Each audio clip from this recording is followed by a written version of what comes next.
Hello student, कैसे हैं आप सब? स्वस्थ होंगे, मस्त होंगे। आज बच्चों हम प्राथमिक शिक्षा अधिगम स्तर मूल्यांकन पेपर मॉडल पेपर नंबर 4 पर्यावरण अध्ययन कक्षा 5 करने जा रहे हैं। इससे पहले मैं सारे ही पेपर डाल चुकी हूँ, सभी विषय के, हिंदी और इंग्लिश मीडियम दोनों के कक्षा 5 के, संजीव डेस्क वर्क और एक्सीलेंट डेस्क वर्क के। तो एक्सीलेंट चल रहा है अभी हमारा ये। तो आइए हम बिना समय गंवाए शुरू करते हैं। चैनल पे नए हैं तो सब्सक्राइब ज़रूर कर लीजिए, वीडियो को लाइक और शेयर करते रहिए ताकि हमारा भी हौसला बढ़ता रहे। चलिए शुरू करते हैं। चित्र में दिखाया गया उपकरण किस काम आता है? देखो, एक लेडी है, घट्टी चला रही, कुछ पीस रही है। तो यहाँ पर क्या दिखाया गया? अनाज पीसना, है ना? तो ये आपको करना है। राजस्थान में उगाई जाने वाली रबी की फसलें हैं। रबी मतलब आपको सर्दी की फसलों के बारे में बताना है। तो गेहूँ, जौ, चना, मटर, बाजरा, ज्वार, मक्का, ग्वार। तो देखो, बाजरा, ज्वार, मक्का, ये ना, ये तो हमारा कब है? देखो, ये तो हमें खरीफ की फसल है। अभी हम मटर, हरी हरी मटर खा रहे हैं ना। चने आ रहे हैं सर्दी के समय पर, गेहूँ और जौ। तो आप देखो, इसमें केवल कथन एक सही है, केवल कथन दो सही है। दोनों कथन सत्य है, दोनों असत्य है। तो देखो बच्चों, हमें लग रहा है सिर्फ कथन एक ही सत्य है, तो यहाँ आप अ भर दें, ऊपर वाले में आप ब भर दें। आगे चलते हैं बच्चों, देखो हम स्टार्ट कर रहे हैं। चलो, नीचे दिए गए कार्यों को उचित वर्ग में रखिए। कपड़े सिलना, अनाज उगाना, सफाई करना। तो काम क्या है? कपड़े सिलना एक काम है, अनाज उगाना काम है, और सफाई करना एक काम है। पर कपड़े सिलने का काम कौन करता है बच्चों? दर्जी। अनाज उगाने का काम कौन करता है? किसान। और सफाई करने का कार्य सफाई कर्मी करते हैं। तो यहाँ पर आपको कार्य और करने वाले का नाम आपको लिख देना है। और आइए अब हम बढ़ते हैं आगे की ओर। तो चलिए देखिए, स्तंभ का स्तंभ से मिलान कीजिए। ऊंट कहाँ चलता है बच्चों? रेगिस्तान में। पेंगुइन, देवदार। अब देखो, इनको मिलाना है आपको। तो आपका जो पेंगुइन है ना, ध्रुवीय क्षेत्र में पाया जाता है। कहाँ पाया जाता है? ध्रुवीय क्षेत्र में। और देवदार का जो पेड़ है ना बच्चों, वो पश्चिमी हिमालय में पाया जाता है। और आपको इस तरह से मिलान करते हुए लिख देना है। आगे चलते हैं बच्चों। क्वेश्चन है हमारा, दिए गए शब्दों के आधार पर रिक्त स्थानों की पूर्ति करना है। वृक्षारोपण, विद्यालय, नगर परिषद, संरक्षण। शहरों में नगर निगम, नगर पालिका, और क्या है बच्चों? नगर परिषद। तो आप क्या लिख देंगे यहाँ पर? नगर परिषद, है ना, होते हैं। ठीक है। जल संरक्षण के लिए हमें पानी की बचत और क्या करना चाहिए? जल संरक्षण करना चाहिए। तो आप लिख देंगे यहाँ पर संरक्षण। सार्वजनिक संपत्ति में सड़कें और क्या आता है बच्चों? विद्यालय, है ना। विद्यालय भी तो सार्वजनिक संपत्ति है ना। और उद्यान आते हैं। तो सार्वजनिक मतलब जो सबके उपयोग के लिए होती है, जहाँ पर कोई भी आ जा सकता है ना। ठीक है। शीतला सप्तमी का त्योहार किस मौसम की शुरुआत में मनाया जाता है? तो देखो बच्चों, शुरुआती मौसम बताना है ना आपका। तो गर्मी की शुरुआत यहाँ से ही हो जाती है, शीतला सप्तमी के त्योहार से, है ना। उसके बाद ऐसा माना जाता है ना, खाना खराब होने लग जाता है। तो खाना तो गर्मी में खराब होता है। जायद फसलों को गर्मी में क्यों बोया जाता है? देखो, जायद फसलें जो गर्मी के मौसम में बोई जाती है ना, तो ये खरीफ और रबी के बीच का मौसम होता है ना। तो यहाँ सर्दी होती है ना बरसात होती है, उसके बीच का मौसम होता है, जिसमें खाली पड़ी हुई भूमि का प्रयोग जायद फसलों को उत्पादित करने हेतु किया जाता है। तो ये यहाँ क्या अल्पकालीन जायद फसलें होती है। फल से जायद फसलें अल्पकालीन कालीन थोड़े ही समय में आती है, जहाँ पर आप क्या खाते हो? खरबूज है, तरबूज, ककड़ी वगैरह खाते हो ना, तो वो जायद फसलों में आती है। ठीक है। हम प्लास्टिक के स्थान पर किन अन्य सामानों का प्रयोग कर सकते हैं? देखो बच्चों, प्लास्टिक की थैलियों के स्थान पर हम कागज या कपड़े की थैलियों का उपयोग कर सकते हैं। थैले का प्रयोग कर सकते हैं। प्लास्टिक के गिलासों की जगह हम मिट्टी के कुल्हड़ का उपयोग कर सकते हैं। और प्लास्टिक बाल्टी, कैंपर की जगह मिट्टी के मटकों का प्रयोग कर सकते हैं। प्लास्टिक उत्पादकों की जगह पर पर्यावरण हितैषी उत्पादकों का हमें उपयोग करना चाहिए, तो इससे क्या होगा, हमारा पर्यावरण सुरक्षित रहेगा, है ना। चलिए अब आ गई बारी हमारी मानचित्र की, जिसका हमें सबसे ज़्यादा इंतज़ार होता है। चलो आइए देखते हैं, सबसे पहले मानचित्र में उत्तर प्रदेश कहाँ है बच्चों। मध्य प्रदेश, मणिपुर और जम्मू कश्मीर। तो सबसे पहले बच्चों मैं कहूँगी आप मध्य प्रदेश जो बिल्कुल बीच में है, आप इसे भर लें यहाँ पर, इस जगह पर, है ना। और यहाँ सबसे बीच में जो है मध्य, मध्य मतलब बीच में होता है ना, तो मध्य प्रदेश, है ना। और मध्य प्रदेश के जस्ट ऊपर ये वाला आपका होता है उत्तर प्रदेश, है ना। उत्तर प्रदेश, है ना। देखा जाए तो ये उत्तर में भी आ रहा है ना, उत्तर प्रदेश। ठीक है, अब जब हम उत्तर प्रदेश भर लिया तो अब देखते हैं हमारे पास है मणिपुर। तो मणिपुर एक बिल्कुल छोटी सी जगह ही यहाँ पर यही है ना, ऐसा गोला जैसा दिखता है, तो ये होता है मणिपुर, है ना। आपको एक थोड़ा सा इसकी बनावट पे दिमाग लगाना है ना। अब जम्मू कश्मीर कहाँ है, देखो बच्चों ये ऊपर लद्दाख है, लद्दाख से जस्ट नीचे ये रहा हमारा जम्मू कश्मीर, इतना सा, जिसके लिए सबसे ज़्यादा लड़ाई होती रहती है ना, जम्मू कश्मीर, है ना, कश्मीर, है ना।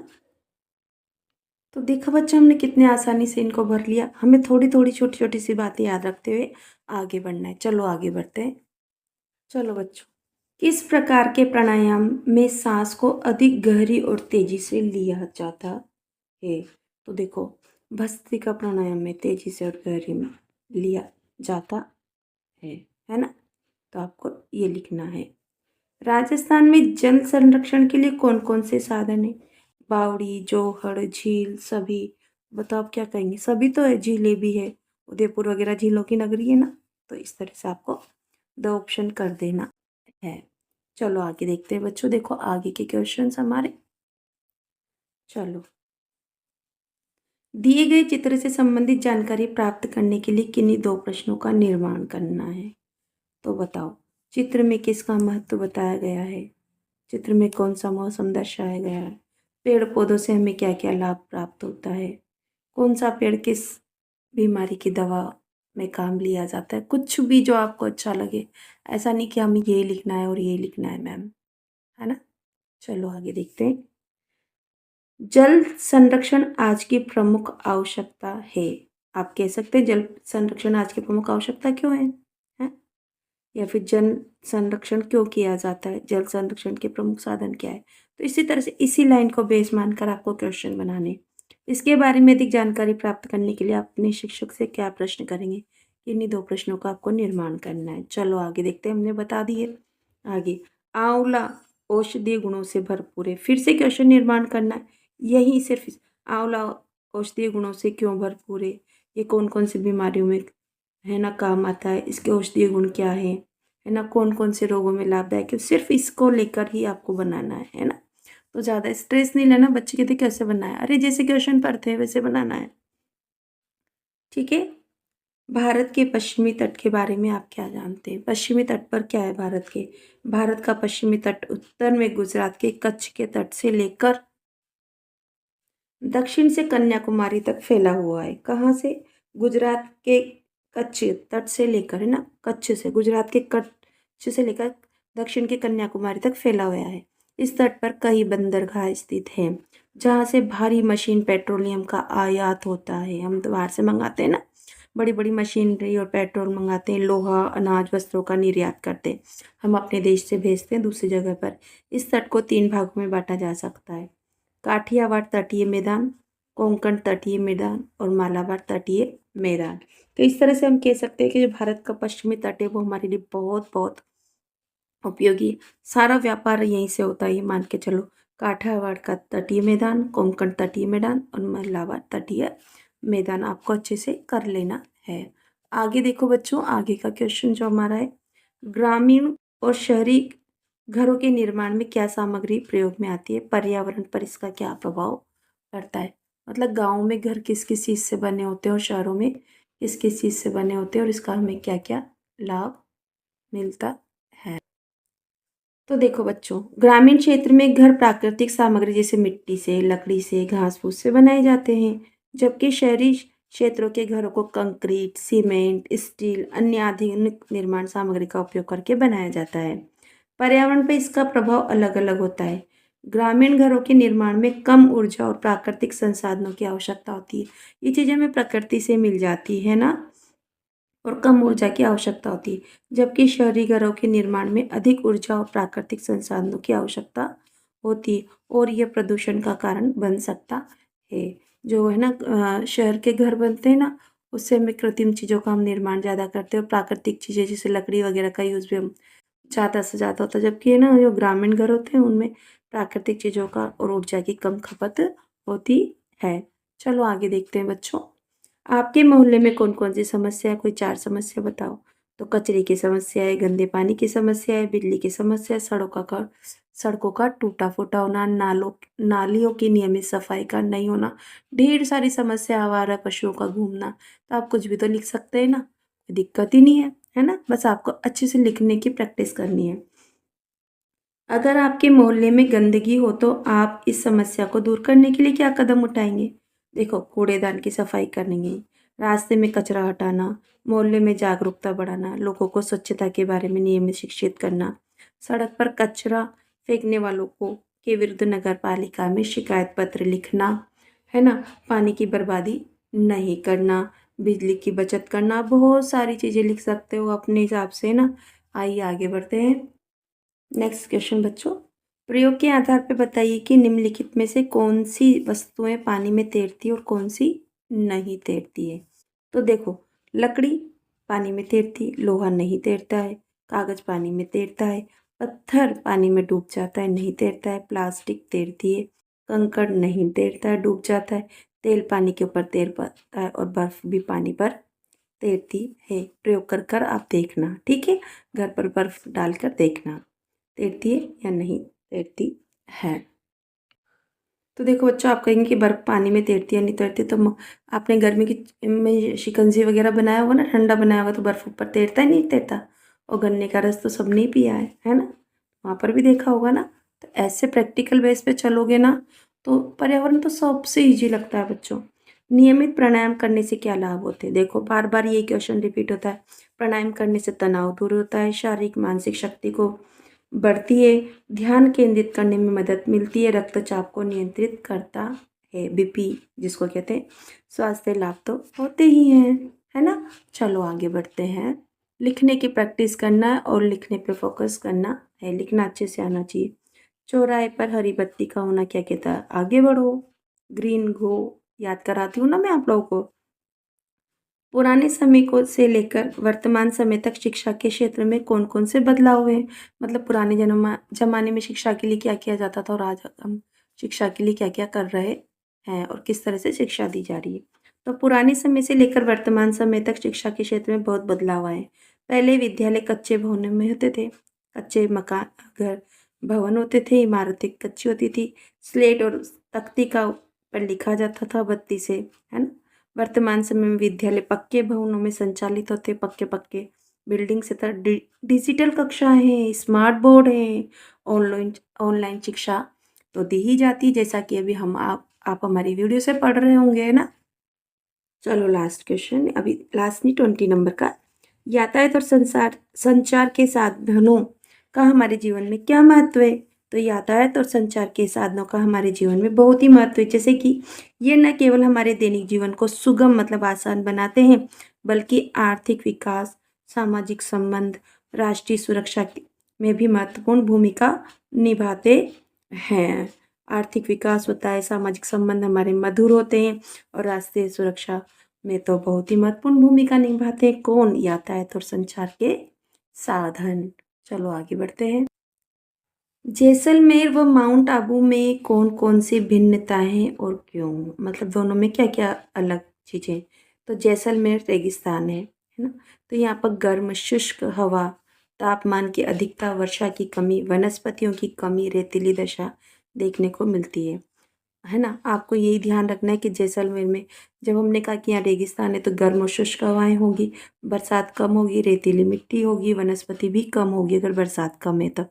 ऐसे बना सकते हो। वहीं दूसरी ओर माउंट आबू में कम तापमान है, अधिक बरसात है। गर्मी में लोग माउंट आबू जाते ही नहीं जाते घूमने के लिए, क्योंकि वहाँ ठंडक होती है। ठंडक कब होती है? जब वहाँ पर बरसात होती है। तो बरसात अधिक, कम तापमान होता है। वनस्पति की प्रधानता यानी कि वहाँ पेड़ पौधे अधिक होंगे। पर्वतीय स्थलाकृति देखने को मिलती है। पर्वत है वहाँ पर बहुत, क्योंकि दोनों की जलवायु मौसम संबंधी धाराएं अलग अलग हैं। तो ये अलग अलग है माउंट आबू और जैसलमेर में। ठीक है, चलो आगे बढ़ते हैं। किस पक्षी को राष्ट्रीय पक्षी कहा गया है? तो सभी को पता है बेटा, राष्ट्रीय पक्षी मोर है, सुंदर सुंदर पंखों वाला, है ना। जब नाचता है तो बड़ा ही सुंदर लगता है। गोविंद गिरी ने अपने गुरु से क्या पूछा और महर्षि दयानंद ने क्या उत्तर दिया?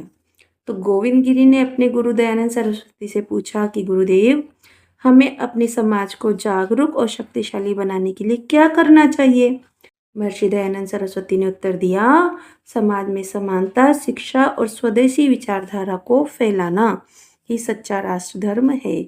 समानता की भावना फैलाओ, शिक्षा का प्रचार प्रसार करो और अपने देश के प्रति, है ना, प्रेम रखो और स्वदेशी चीज़ों को अपनाओ।